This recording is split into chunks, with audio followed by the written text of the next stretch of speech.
Hey yearbookers, what we're going to do right now is use Adobe Bridge and Adobe Photoshop to look at a couple of images and tone them correctly. That way they look proper on your spread. All right, so the very first thing that I want to address is I would really prefer you guys, when you're picking out images to use on your spreads, is to use the Adobe Bridge tool.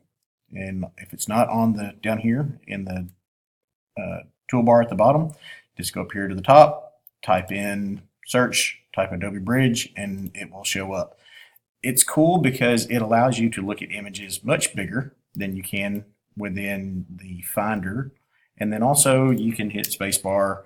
And then the cool thing is it shows you exactly what folders you're in and will give you a better representation of what your photography, what photography is available to you for the specific spreads. All right, so we're going to look at this image right here.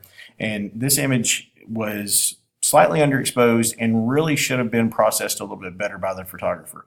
But sometimes when you guys get images, they look like this and you have to fix them. So what we're going to do is we're going to double click this and it's going to load into Photoshop.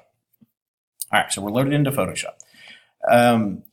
The problem that we have is this image is kind of brown or orangish in color, and we want to make sure that it is going to be a little more true when we get to our spreads. Now, first thing we're going to do is we're going to go down here and we're going to click this create new fill or adjustment layer. Then we're going to go to levels. Now you can use levels or you can actually go to curves.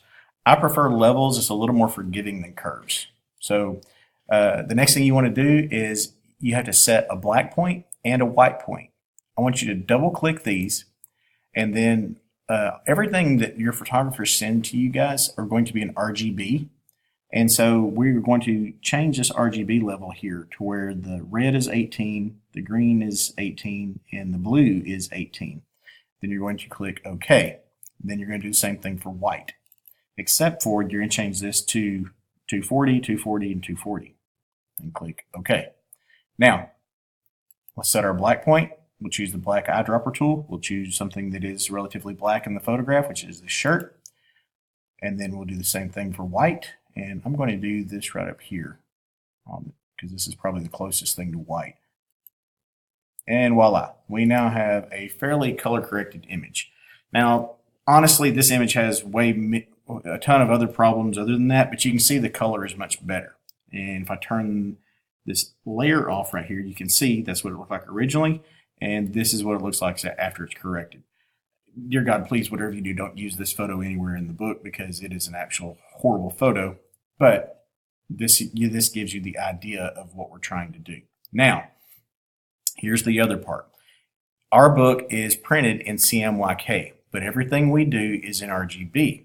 So when you guys convert, watch what happens if you just go to the adjustment and then you convert it to CMYK. It's going to give you this.